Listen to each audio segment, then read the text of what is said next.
Bem-vindos de regresso ao Conversas à Quinta, um Conversas à Quinta especial. Estamos no Porto, estamos em Serralves, estamos aqui a convite da Caixa Geral de Depósitos, estamos na presença do Sr. Presidente da República e do Presidente e do Chairman também da Caixa Geral de Depósitos, e vamos realizar um programa ligeiramente diferente do habitual, porque em vez de ter um tema, vamos procurar identificar os riscos que hoje se podem identificar neste mundo global onde os nossos atores económicos têm de intervir. E estamos numa plateia de atores económicos, de pessoas interessadas em investir, em fazer o país crescer e em conhecer os riscos que isso também envolve. E vamos, naturalmente, começar pela Europa. Dr. Jaime Gama, nós vamos ter, nos próximos meses, duas primeiras eleições europeias, uma na Holanda, outra em França. E um pouco mais para diante, vamos ter eleições na Alemanha, isto se não acontecer nada em Itália.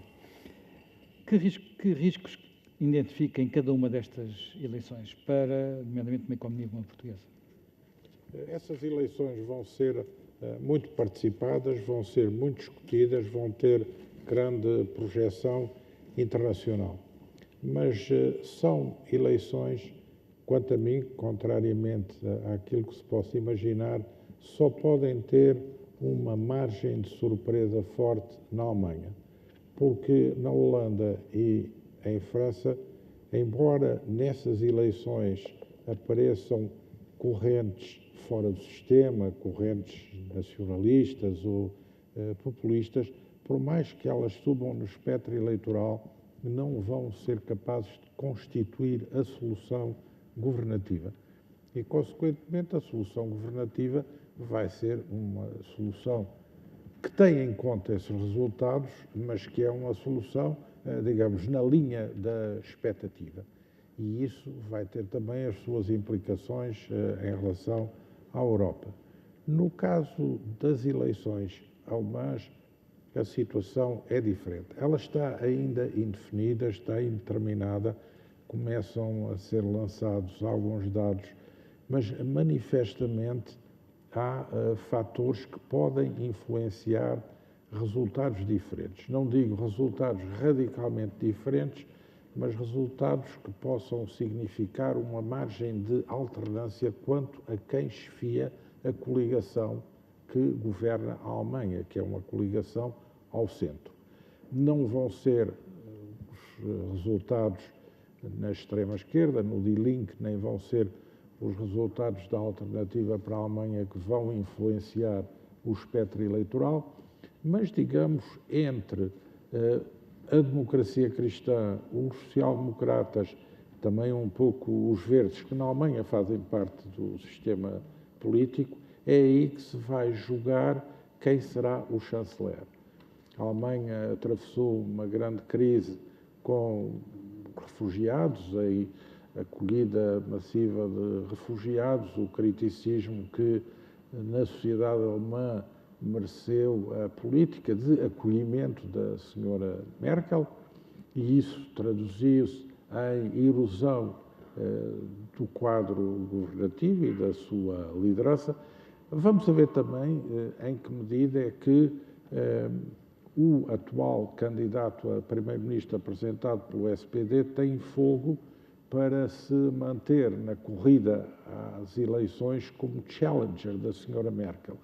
Ele vem robustecido com a presidência do Parlamento Europeu, mas ele tem também como contrapartida um historial fraco de performance na vida política alemã.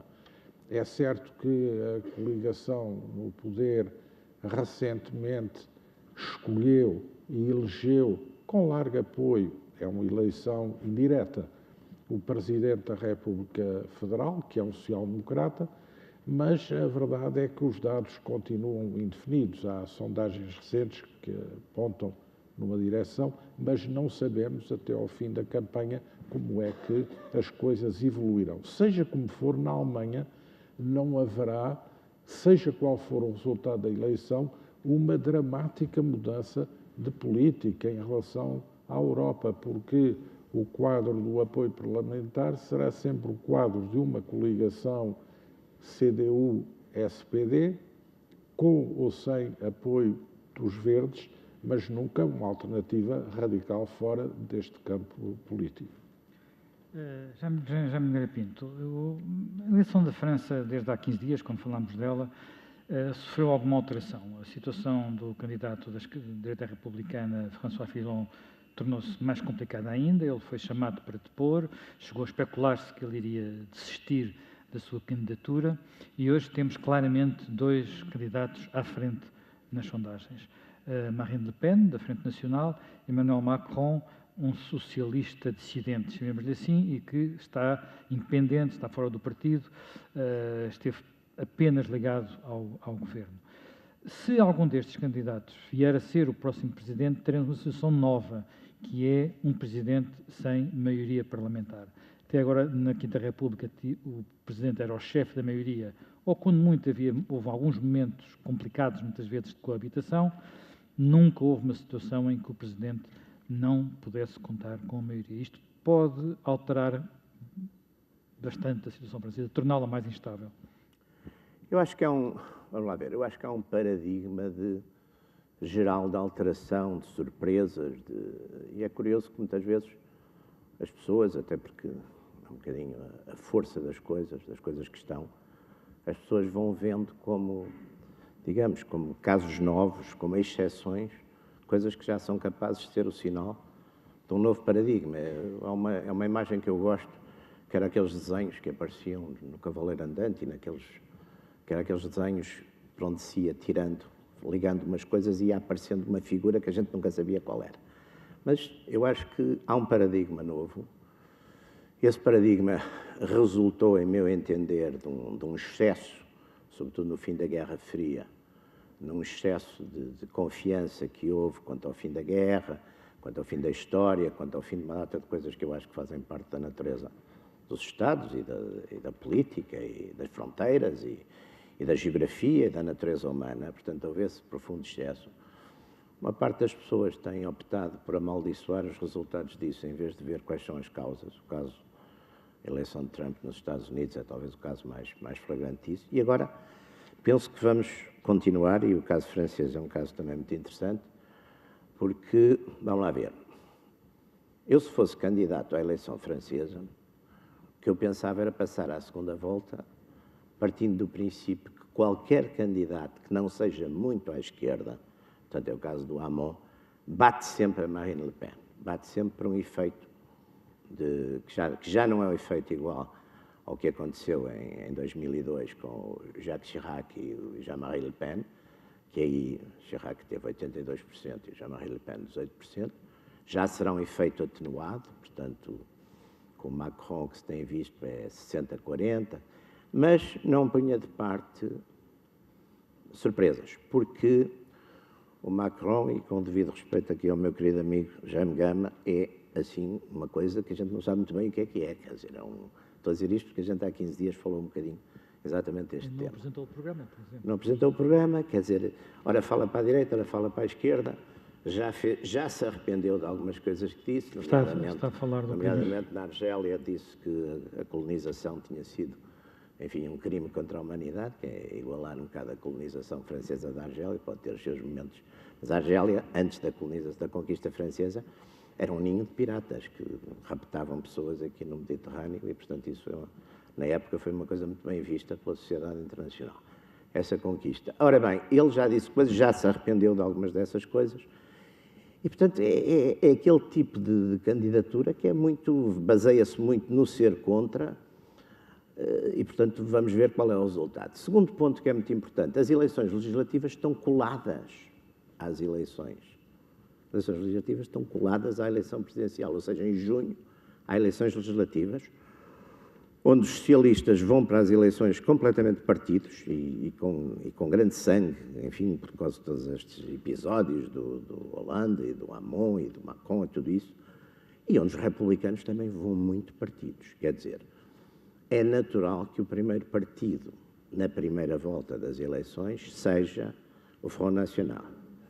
E, portanto, na segunda volta é capaz de, pela primeira vez, haver uma representação relativamente significativa do Front National na Assembleia Nacional Francesa. Portanto, não direi que o sistema vai ficar ingovernável, mas vai ficar complicado, vai ficar um xadrez, seja quem for o presidente, vai ter um xadrez, como aliás o Manuel Fernandes aqui dizia, vai ter ali que partir muita pedra e fazer muita, para conseguir, enfim, fazer marchar as instituições da Quinta República, que são, como aliás o Sr. Presidente há um bocadinho dizia, a Quinta República acaba, não é? Acabou agora, vai acabar. Portanto, embora a legislação continue, a prática, vai ser muito difícil continuar com essa prática. Portanto, vamos entrar também na França, que apesar de tudo é um país central em toda a questão europeia, vamos também entrar numa época de incertezas e indefinições. E é bom contar com elas. Eu vou insistir ainda um pouco sobre a Holanda.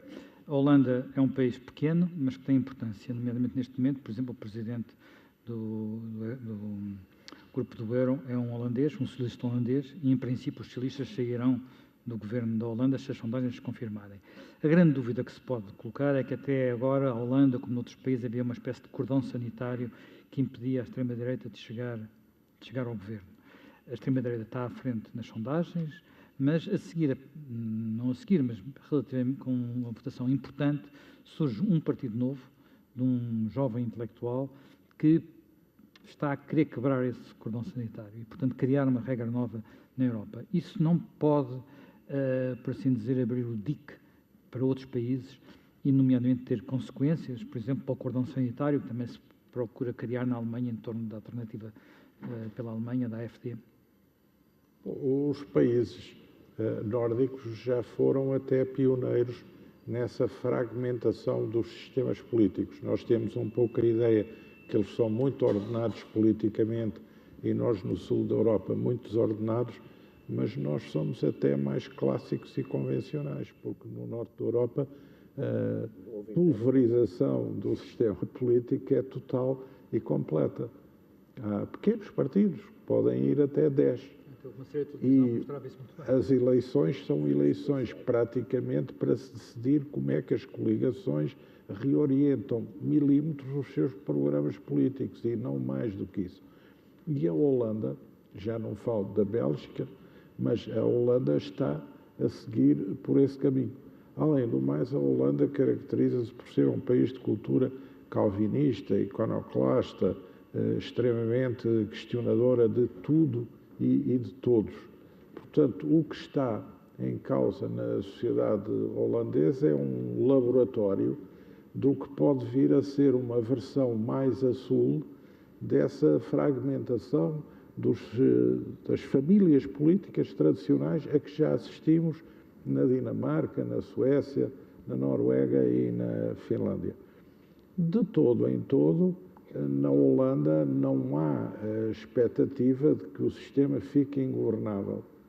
Há sim a expectativa de que um partido muito radicalizado à direita, por razões que são razões um pouco raciais, um pouco anti-imigração, um pouco saturação do sistema tradicional, um pouco questionar talvez a ordem europeia, não no sentido inglês, mas num sentido aproximado, um pouco a diferenciação e a necessidade de afirmação pela diferenciação em relação às restantes famílias políticas europeias. E, portanto, o resultado da Holanda é peculiar, tem também a ver com a cultura política específica da Holanda e com o seu expoente de permanente criticismo. Aliás, nós temos o caso de um português influenciado pelo espírito holandês, que é Rentes de Carvalho. Rentes de Carvalho é um português que procurou compreender a Holanda, mas vendo o que ele é como português e o que ele escreve como Portugal, nós também, não sabendo falar holandês, facilmente compreenderemos o que é a Holanda. Portanto, a Holanda... uma espécie de autobiografia que retrata a Holanda atual de uma forma bastante cáustica e bastante crítica. Sim, ele seguiu o caminho de Ramalho Ortigão, mas é interessante verificar como é que ele, para fazer essa crítica, acaba por ser eminentemente influenciado pelo espírito hipercrítico dos holandeses. E isso é uma coisa que vai estar presente na vida política da Holanda. Hipercrítica que, aliás, começa pela própria postura da família real, pela questionação do papel das religiões, o calvinismo no contexto da cultura protestante, a sua relação com o luteranismo, a Holanda católica e o que é a Holanda católica, a relação imperial da Holanda e a negação da relação imperial da Holanda, ou seja, um país que só não nos é dado compreender no seu fascínio completo por não sermos capazes de dominar completamente o irlandês, o flamengo autêntico, que na Holanda se fala. Mas que é um país que historicamente foi um grande adversário de Portugal, porventura o mais consistente. Ganhamos em 2 casos. Charles Boxer, que era um grande historiador do colonialismo português, diz que a Primeira Guerra Mundial foi a guerra entre Portugal e a Holanda, no século XVI, e que houve um empate. Os holandeses ganharam na Ásia, nós ganhamos na América Latina. Brasil e Angola. Ganhamos na América Latina, perdemos na Ásia, empatamos na África, ou seja, conservamos Angola e Moçambique, e eles conseguiram entrar pela África do Sul e estabelecer-se ali, não tanto contra nós, mas contra e à revelia do Império Britânico, que depois acabaria por reeducá-los e por também lhes dar um enquadramento rígido no sistema internacional. Há um tema que está presente nestas eleições todas, está por trás do sucesso de Marine Le Pen, está por trás do sucesso deste partido holandês, está também bastante por trás da subida da alternativa pela Alemanha na Alemanha, que é o tema da imigração. Nós tivemos um verão relativamente tranquilo, depois de um verão muito agitado com os refugiados que vinham da Síria. No entanto, é uma tranquilidade um bocadinho mórbida, já que os refugiados não chegam cá porque vão morrendo no Mediterrâneo. Como é que a Europa pode, ao mesmo tempo, cumprir uma missão humanitária sem fazer implodir os seus sistemas políticos? Eu acho que a questão da imigração é uma questão que tem raízes muito fundas, a questão do outro, do que chega, que não é de cá. Porque tem, por um lado, uma longuíssima tradição, que aliás é bíblica e é cristã, que é exatamente essa reabilitação e essa força e essa importância do peregrino, do imigrante, do que é desconhecido. Aliás, as sociedades tradicionais, de uma maneira geral, acolhem, não é? Aquele que chega é recebido, enfim, e toda a tradição cristã é nesse sentido. Depois há um lado contrário e complicadíssimo também, porque é a questão da defesa de uma coisa que também é muito importante, que é a identidade, são as identidades nacionais e até às vezes outras mais pequenas, mais tribais. Portanto, há aqui um conflito que, aliás, nos próprios fundamentos da literatura também aparece, quer dizer, o Ulisses, no fundo, é errático, não é? Vai chegando, vai partindo. Portanto, essas figuras, o fundador do maior império, do Império Romano, é o Enéas, que é um refugiado político de Cartago, para todos os efeitos, tecnicamente é o que ele é. Portanto, há essas tradições. Hoje em dia, o que eu acho que é importante e que é complicado aqui, que é uma grande contradição, é que, por exemplo, a Europa, essencialmente, como cortou absolutamente em termos demográficos, precisa de imigrantes, precisa de pessoas que venham. Mas, por outro lado, tem uma reação um bocadinho, não direi paranoica, mas crítica em relação a isso. Eu acho que a questão principal, porque aquilo que cria mais a identidade é a religião. A religião, mesmo quando as pessoas deixaram de praticar a religião, de fundo, a religião é o grande condicionante. E nós não vimos que houvesse problemas com os imigrantes que eram, por exemplo, da mesma, vindos, por exemplo, nomeadamente da África, que eram cristãos. A questão começou muito com a imigração muçulmana e de segunda geração, sobretudo. O que, aliás, também se percebe, porque são, sobretudo, desenraizados no sentido que já não têm as suas nacionalidades de origem, já não têm uma identidade de origem. Os pais normalmente vieram para trabalhar, portanto, eram pessoas que não levantavam problemas políticos, se integraram, de modo geral, nas sociedades. A segunda geração, por um lado, é uma geração que já não tem exatamente a identidade inicial e já não tem também, ou não conseguiu ter a identidade de onde chegou, não é? E, portanto, o grande problema num mundo que, por um lado, se proclama muito global e internacional, mas é que as pessoas procuram identidades. E vê-se que é nestes jovens, aliás, já há uma literatura relativamente significativa, nestes jovens que, por exemplo, viveram toda a vida numa cidade, em Paris, em Bruxelas, etc., e um dia partiram para o Estado Islâmico, porque exatamente é o apelo. Eu tive muito cuidado de ver, quando apareceu o chamado ISIS, ou ISIS, em relação à Al-Qaeda, o ISIS tem uma propaganda muito interessante, porque o ISIS é uma coisa completamente moderna. Enquanto a Al-Qaeda eram uns longuíssimos sermões, muito maçadores, uma espécie de sacerdotes e tudo aquilo, o ISIS não, faz uma propaganda que é a propaganda que se via muito nos primitivos bolcheviques, que se via muito nos nazis, etc. É uma propaganda de força, é uma propaganda identitária, dizer, se tu te juntares a nós, tu que estás humilhado, que estás perseguido, que ninguém quer saber de ti, vais ter aqui uma outra. E isso, se a gente pensar que há mais de 30 milhões de muçulmanos fixados na Europa, basta que 1 em cada 1000 seja simpatizante e depois 1 em cada 10 ou 100 desses sejam ativista, para termos um problema já muito pesado, porque a ETA, por exemplo, no País Basco, a ETA conseguiu manter uma espécie de guerrilha quase permanente com números relativamente pequenos. Portanto, hoje em dia, com o tipo de tecnologia que nós temos, é relativamente fácil. A ETA tinha uma espécie de apoio na população, tinha um partido político. Tinha, mas estes têm apoio na população deles, portanto, acabam por já ter hoje em dia, aliás, tem-se visto a dificuldade, por exemplo, de captura de alguns elementos, que se não há uma solidariedade ativa, há pelo menos uma certa complicidade. Portanto, é um problema, de facto, muito, muito sério. E depois, há aqui também uma questão, porque eu acho que nós não podemos cobrar uma guerra com 1.800 milhões de criaturas, que é o número de muçulmanos no mundo. Portanto, há aqui uma coisa que também muitas vezes não se pensa. As primeiras vítimas do jihadismo ou deste terrorismo radical islâmico são os próprios muçulmanos. Quer dizer, eu ainda há dias estava a conversar com a embaixadora do Paquistão.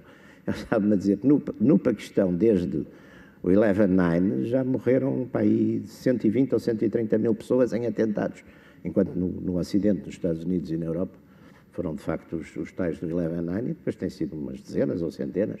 Portanto, o problema também, acho eu, está muito mal focado e mal tratado. Não é?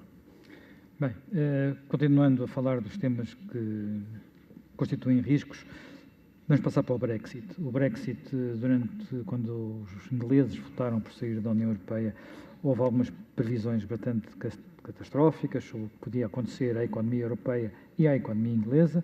Felizmente, nem uma nem outra dessas previsões se têm concretizado até ao momento. Vamos entrar numa fase importante e decisiva. Ainda esta semana, a Câmara dos Lordes criou algumas dificuldades ao calendário da Primeira-Ministra Theresa May, ao exigir que haja algumas modificações aos planos para o Brexit. Jaime Gama, houve num primeiro momento uma grande crispação, uma vontade de fazer tudo muito depressa, algumas declarações no género, se querem ir embora, vão-se embora depressa. Agora parece haver, pelo menos do lado inglês, alguma preocupação em andar um pouco mais devagar. Há correspondência do lado europeu para isso, ou a preocupação ainda é em muitas capitais a dizer temos que lhes dar uma lição, eles não pode haver nenhum país que vá atrás deles, que sinta a tentação de também sair da União Europeia? Bom, eu penso que essa ideia de aplicar um castigo exemplar ao Reino Unido é uma ideia muito minoritária e, francamente, não tem seguimento pelo simples bom senso. Agora, na verdade, a atitude inglesa é uma atitude um pouco insólita, em primeiro lugar dentro de Inglaterra, no mundo, e insólita em relação ao resto da União Europeia. Aquilo que se vai passar é uma negociação e estão a definir-se os campos da negociação. Os campos da negociação do lado inglês também não têm sido extremamente lineares, porque o que sai do referendo é uma amálgama compacto, é uma doutrina genérica, não é também uma estratégia de desinvestimento na União Europeia. E, por outro lado, do ponto de vista europeu, há também um calendário eleitoral, há também uma reflexão interna sobre múltiplos problemas a que acresce o Brexit, o qual também se soma, de uma certa forma, ao que é o resultado das eleições nos Estados Unidos. Essa triangulação, indefinição e determinação da União Europeia, Brexit e linha inglesa para regular a sua posição no Brexit e eleições norte-americanas dão alguma instabilidade ao cenário internacional neste quadro que tradicionalmente era um quadro unido, um quadro convergente, um quadro onde as grandes questões não se resolviam por forma de afrontamento, mas sim por forma de negociação pactada, de diálogo institucional permanente. Portanto, aí estamos numa situação nova. O que é que vai ser o resultado final da negociação entre a União Europeia, que também agora se quer redefinir, e o Reino Unido? Veremos. O que é que vai ser o Reino Unido também com a eventualidade de um referendo na Escócia? Veremos. O que é que vai ser o Reino Unido ele mesmo com uma postura algo errática quanto aos objetivos estratégicos finais da sua posição quanto ao problema? Porque não nos esqueçamos que a própria Primeira-Ministra não era a favor do Brexit. Enfim, Cameron não era a favor do Brexit. Ela não era a favor do Brexit, mas não fez campanha pelo... Pelo menos não assumiram as posições de liderança sim Brexit. E os que as assumiram desapareceram da cena política e não estão agora ativos para resolver o problema. Por outro lado, o que era o Partido Trabalhista tradicional, também desapareceu e hoje tem uma liderança que também é extremamente ambígua e quase parece favorável ao Brexit e quer capitalizar dessa situação. Portanto, a situação inglesa também é uma situação pouco clara em relação ao momento presente. Veremos o que vai acontecer. Mas o problema, pensa que o problema vai se situar mais, por exemplo, nos direitos dos cidadãos europeus no Reino Unido, coisa que preocupa muitos portugueses, ou na conta, na fatura, que no fim do dia aquilo vai ter que ser pago? Bom, a fatura já era uma fatura que era favorável aos ingleses, na medida em que eles tinham sempre sabido negociar bem a sua coparticipação em relação ao orçamento da União. Os ingleses também não podem pretender querer sair da União Europeia no que lhes desagrada e querer ficar em tudo aquilo em que acham vantagem para ficar. Os outros também têm que definir o que é que querem em relação à Inglaterra, porque se vão concentrar toda a temática exclusivamente nos chamados direitos nacionais europeus na Inglaterra, vão bloquear as suas hipóteses de negociar com a Inglaterra muitos outros dossiês em que a posição inglesa é obviamente importante e tem grande relevância. Como é que os Estados Unidos também se vão posicionar? Vão favorecer uma clara desintegração da União Europeia, jogando e pressionando um Brexit radical, ou vão também querer compor e moderar as partes e procurar reconstituir eles mesmos a relação com a Europa? A Europa quer Reino Unido, quer a Europa, União Europeia.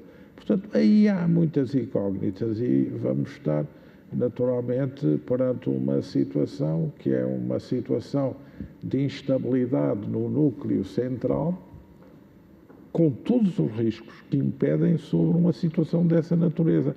É que todos os emergentes que queiram apostar no uso da força, todos os grupos radicais, todos os grupos terroristas vão achar que a situação internacional é propícia a pôr na ordem do dia as suas agendas e isso cria uma situação que pode ser perigosa, naturalmente. Jaime Nogueira Pinto, vamos para um tema que tem ocupado quase toda a gente e preocupado toda a gente, a eleição de Donald Trump. Nós dissemos que ela, antes, vimos que ela podia ocorrer, contra todas as expectativas, sempre disse isso. Conheço algumas pessoas que trabalham, pelo menos junto à administração. Há a ideia de que, ou melhor, se quisermos duas escolas de pensamento, aqueles que acham que Trump é absolutamente imprevisível e, portanto, vai sempre ser um risco e vamos ter sempre problemas, e os que pensam que a realidade acabará por se impor e ele se tornará mais um realista do que, e mantendo eventualmente o seu discurso mais folclórico. Em que linha se situa? Sei, quer dizer, nós o que temos visto, por exemplo, algumas coisas são, vamos pôr as coisas como são, algumas coisas são inquietantes no sentido, por exemplo, de um dualismo. Reparem numa coisa curiosa, há um secretário de Estado já, o State Department, Tillerson, e Tillerson, de facto, não tem estado presente numa série de encontros que já se deram, já depois dele confirmado, com dirigentes internacionais. Quer dizer, há aqui o risco de uma espécie de curto-circuito da Casa Branca ao State Department. Na defesa, penso que isso já está ultrapassado. E eu julgo que será isso que irá acontecendo. Agora, há aqui um fenómeno que eu acho que é onde se dá mais a origem deste paradigma. Quer dizer, a economia globalizou. Com o fim da Guerra Fria, a economia de facto globalizou completamente, com a tecnologia, com a abertura de tudo o que era antes o mundo soviético, globalizou. Mas a política não globalizou. E, portanto, pelo contrário, a política, se repararem num fenómeno muito curioso, o número de Estados continua a aumentar.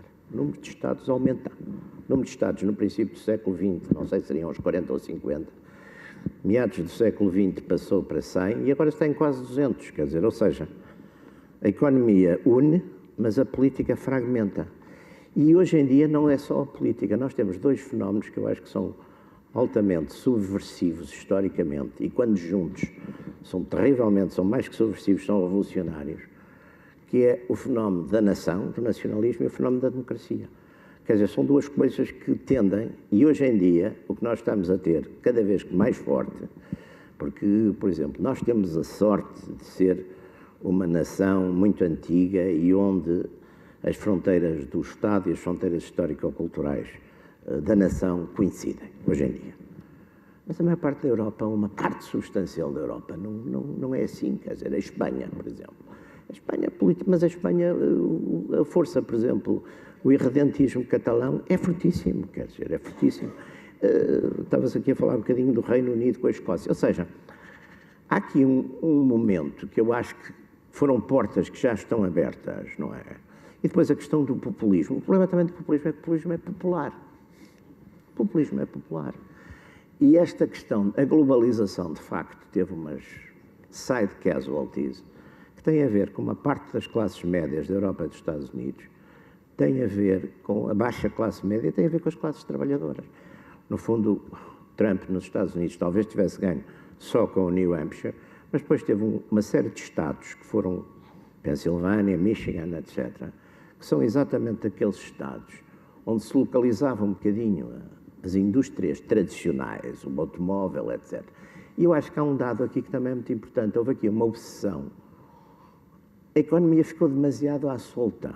E aquela célebre frase do Clemenceau durante a Grande Guerra, não é? Que a guerra era uma coisa muito séria para ser comandada pelos generais. Eu, com as devidas desculpas dos presentes, eu acho que a economia tornou-se uma coisa tão forte que é complicada para ser comandada pelos economistas e não sei se até pelos próprios empresários. Peço desculpa. Quer dizer, passou a ter um poder de tal modo à solta que gerou exatamente estas reações todas, que também são um bocado, como todas as reações epidérmicas, é porque não é só uma questão económica de empobrecimento, é uma questão cultural. Quer dizer, o americano que tinha o avô empregado na fábrica de automóveis em Detroit ou em Pittsburgh e depois na siderurgia e agora já não tem emprego ou está a fazer uns biscates, ele vota no Trump. Ele vota no Trump e curiosamente, talvez não votasse num republicano mais establishment. Vota nele porque ele diz com uma certa brutalidade um determinado tipo de coisas. E, portanto, preparem-se para isto, porque também há aqui um problema que é muito complicado. Quando as pessoas que a gente gosta, que são simpáticas, que são agradáveis, não dizem determinadas coisas, às vezes são as pessoas desagradáveis que aparecem a dizê-las. E como dizia o Trump, são um mensageiro, não é? E eu acho que as pessoas não pensaram muito nessas alternativas. Portanto, eu julgo que o sistema americano é suficientemente forte, porque de facto, apesar de tudo, é um sistema que tem uma longuíssima duração. É curioso que estas mudanças se deem exatamente nos Estados constitucionais mais antigos do mundo, Estados Unidos e na Inglaterra. Portanto, atenção também a isso, que não é, quer dizer, não é nas periferias, é no coração que se está a dar as coisas. Eu penso que a administração, e até, aliás, o próprio Trump, com o tempo, vai se dedicar muito mais às questões internas. Eu acho que ele se vai dedicar mais às questões internas, ou então a questões externas, que são sobretudo internas, como a muralha do México, o muro do México, etc.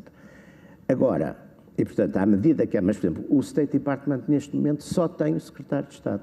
Ainda não há um Deputy Secretary of State, ainda não há um secretário de Estado para os assuntos políticos e, portanto, há um atraso no funcionamento dessa máquina toda, não é?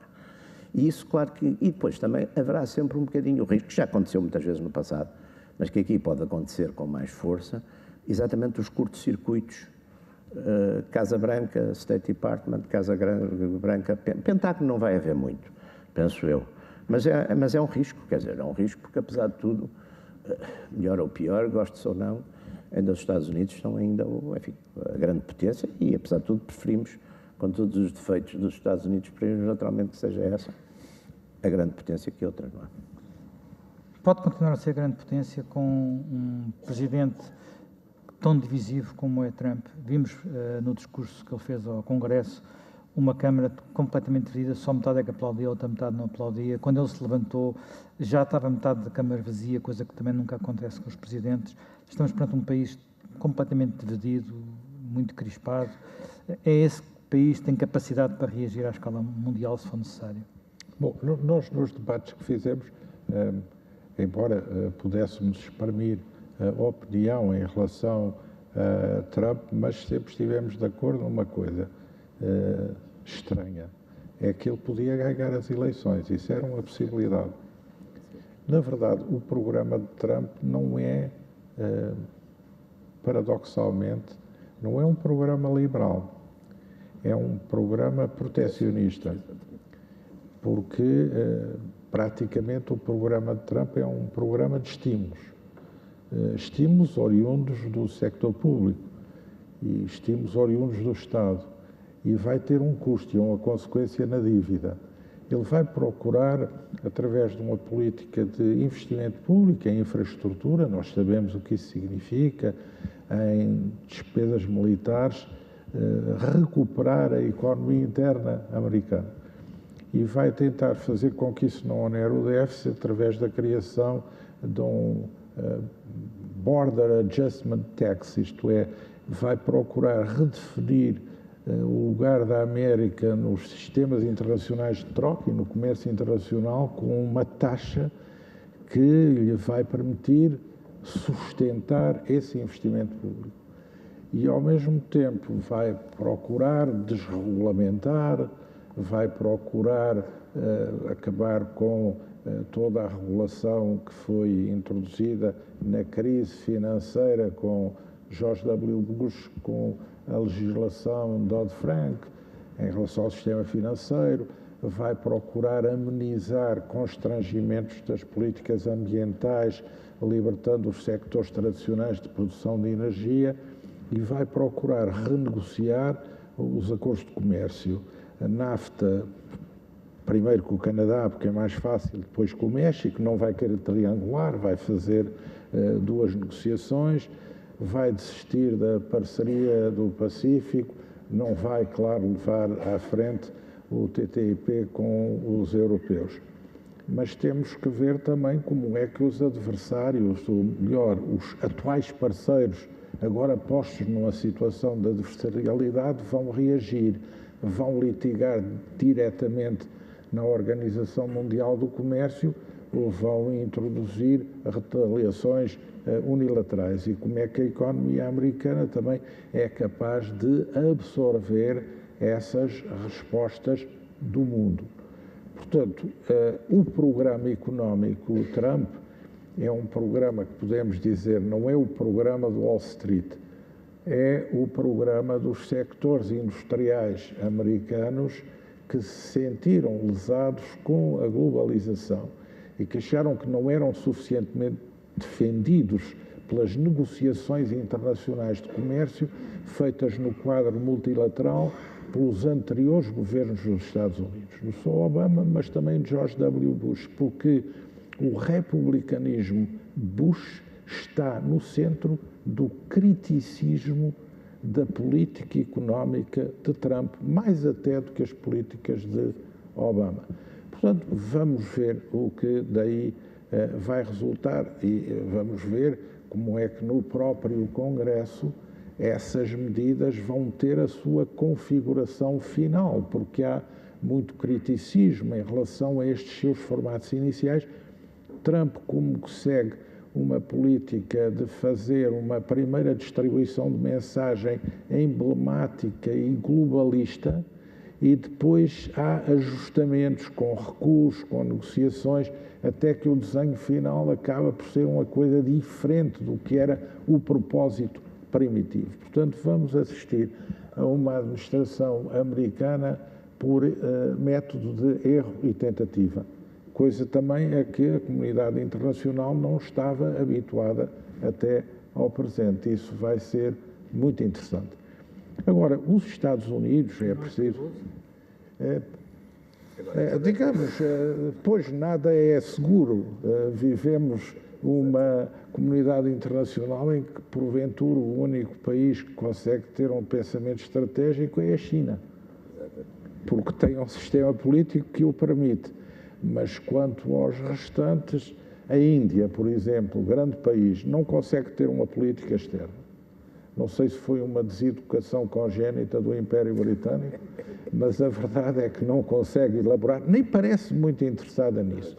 A Rússia tem uma ambição, mas não tem os meios para uma política e, como é um fracasso em relação à performance económica, tenta substituir no braço militar, que não está modernizado, uma força que de todo em todo não possui, que também é geradora de conflitos e de problemas. Portanto, vamos passar a ter aquilo que se chamava o mundo ocidental, o campo ocidental, caracterizado por uma errância em relação aos objetivos centrais. Como é que isso se pode estabilizar? Pode-se estabilizar na Aliança de Defesa, na NATO. É preciso fazer um esforço. E é preciso também descodificar o que é a mensagem contraditória de Trump em relação às questões de defesa, muito crítica em relação à NATO, mas vai investir muito na defesa. Será que esse investimento na defesa por parte dos norte-americanos significa reconvalidar a NATO apenas como mercado para a aquisição de sistemas americanos? Ou isso tem em vista uma verdadeira opção estrutural sobre a segurança do Ocidente, tal como era entendida durante a Guerra Fria e durante o fim da Guerra Fria? A reconstituição desse pacto é absolutamente essencial. Depois, em relação ao investimento, em relação à finança internacional, em relação ao comércio internacional, os Estados Unidos, qual vai ser a posição final que vão tomar? Qual vai ser o figurino final que vão reconstituir com o Canadá, com o México, com a América Latina, com os europeus, na Ásia, com a China, que é a questão central? Será que estas mensagens que mandam sobre a China, das quais já recuaram em parte, designadamente sobre a questão de Taiwan, onde já houve um recuo, sobre a própria questão do Mar do Sul da China, em que também já houve a indicação de que não haveria uso da força militar para tentar, a partir daí, resolver uma questão que os próprios parceiros dos Estados Unidos na zona do Mar da China querem que seja resolvida por negociação e não por confrontação. Portanto, grande determinação. Há também que sublinhar, no caso da equipa norte-americana, que ela ainda não está completamente constituída. Isto é, já está praticamente consolidada ao nível sénior, mas ao nível dos deputy, ao nível dos responsáveis das agências, ainda há imenso lugar por preencher, há imensa disputa interna que transparece na própria imprensa e há a necessidade de uma sedimentação que ainda não está realizada. Vamos observar. Jaime Nogueira Pinto, vamos voltar à Europa, mas agora... Eu esperava que a comunidade internacional não adicionasse à crise da União Europeia a crise dos Estados Unidos. Vamos ver. Mas há uma... Enfim, há às vezes quem quer abrir outras crises. Falo da Rússia. Nós já temos falado também várias vezes da Rússia. Nos últimos tempos tem-se havido alguma atenção ao que está a passar em Kaliningrado. Kaliningrado é aquele enclave que fica um bocadinho longe da Rússia, enfim, é um bocado o berço da Alemanha, porque era a antiga Königsberg, onde nasceu Kant. E há a colocação de armas nucleares russas nesse local, às vezes há uns jogos de guerra. Nós próprios tivemos aviões, a F-16 portuguesa, patrulhar a zona do Báltico. Os países bálticos estão um bocadinho nervosos, têm razão para estar nervosos, até porque têm fortes minorias russas, não é? E as minorias russas têm sido um instrumento muito significativas. Eu acho que Putin não é nem uma espécie de reencarnação eslava do Hitler, mas também não é alguém que quer reconstituir a União Soviética. Eu acho, e essas coisas acho que contam, já tenho falado nisso, o quadro que o Putin tem na antecâmara do seu gabinete, essas coisas são importantes, é Nicolau I. Nicolau I é um czar religioso, conservador, é o czar da Guerra da Crimeia, e eu acho que o que Putin tem feito é muito mais reconstituir uma política em que a Rússia quer voltar a ser, digamos, um Estado importante na Eurásia, mas ele para isso tem problemas complicados, porque a economia hoje em dia está-lhe a falhar um bocado. Apesar de tudo, a Rússia hoje em dia tem os mesmos habitantes que tinha no final do czarismo, tem 150 milhões de habitantes, portanto também já não tem essa dimensão de... E portanto, por um lado, como aliás estava ali a dizer o Jaime Gama há bocadinho, por um lado ele joga no que tem, não é? O que é que ele tem? Tem poder militar. Isso é sem dúvida que é a segunda potência militar, tem poder militar. Tem uma capacidade, até pelo modelo interno, tem uma capacidade mais autocrática que, por exemplo, os Estados Unidos para utilizar esse poder militar. Portanto, ele utiliza com quem? Aonde? Na Síria. Na Síria, onde ele tem o único aliado que ele tem naquela região. Portanto, ele defende o seu aliado, utiliza o poder militar, internamente fez, de facto, também como na antiga Rússia czarista, uma aliança com a Igreja Ortodoxa, tem uma política bastante conservadora, enfim, numa série de áreas, e procura, tem de facto hoje em dia bastante apoio em termos populares, e procura, enfim, refazer um bocado, sair daquela humilhação que foi a Rússia dos tempos do Yeltsin, a Rússia pós-Guerra Fria, mas não creio que tenha muito mais ambições para além disso. Quer dizer, aliás, eu acho que aqui há um ponto talvez muito interessante e um ponto de viragem muito importante. É que o internacionalismo ideológico acabou. Ele começou há 100 anos, com a Revolução Soviética. A Revolução Soviética, introdução de um determinado modelo de Estado, tentativa de exportação por via de força e por via política e de propaganda desse modelo. Os fascismos responderam um bocadinho na mesma moeda. A Guerra Fria foi exatamente o esforço de cada potência, cada uma das grandes potências, impor o seu modelo. Os americanos, no fim da Guerra Fria, ainda tentaram, pelo menos alguns setores neoconservadores, com o internacionalismo liberal, continuar a impor o modelo. E isso acho que acabou, quer dizer, dos 5 membros fundadores. Vocês vejam, por exemplo, a China tem poder, mas não vemos um gesto da China, um esforço da China, do governo chinês, para ter um partido pró-chinês em algum sítio. Não há. Quer dizer, não há. Podiam ter, não têm. A Rússia também não a vejo fazer isso. Os Estados Unidos, foi uma das declarações do Trump que eu achei bastante simpáticas, foi a partir de agora nós não vamos mais andar a mudar a política de países que a gente não sabe absolutamente nada para aquilo ficar pior que o que estava antes das nossas. Para ser uma coisa de senso comum. E a Inglaterra e a França hoje em dia também não me parece que tenham grandes ambições disso, e se tivessem ambições não tinham os meios. Portanto, o mundo, curiosamente, neste centenário da Revolução de Outubro, voltou um bocado, com todos os riscos, ao mundo pré-Guerra Mundial, pré-Grande Guerra. Ou seja,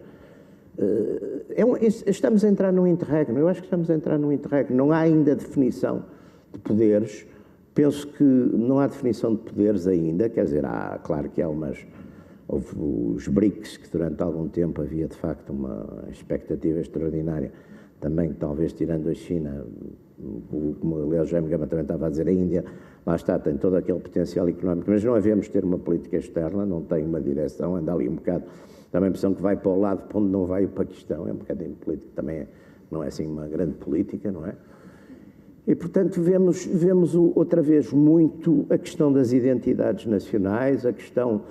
A Ásia, por exemplo, tem um jogo político entre as potências asiáticas que me lembra muito o jogo político da Europa pré-Grande Guerra, não é? Portanto, potências grandes, uma certa identidade entre, por exemplo, os setores económicos e o setor político estatal, grandes investimentos em armamentos, quer dizer, mas o mundo está a entrar muito mais nisso e eu acho que nós portugueses nisso temos de facto um trunfo importante, é que somos uma das nações mais antigas da Europa e temos de facto essa identidade nacional, é muito forte, aliás, vê-se, para o bem e para o mal, vê-se que essa identidade nacional funciona.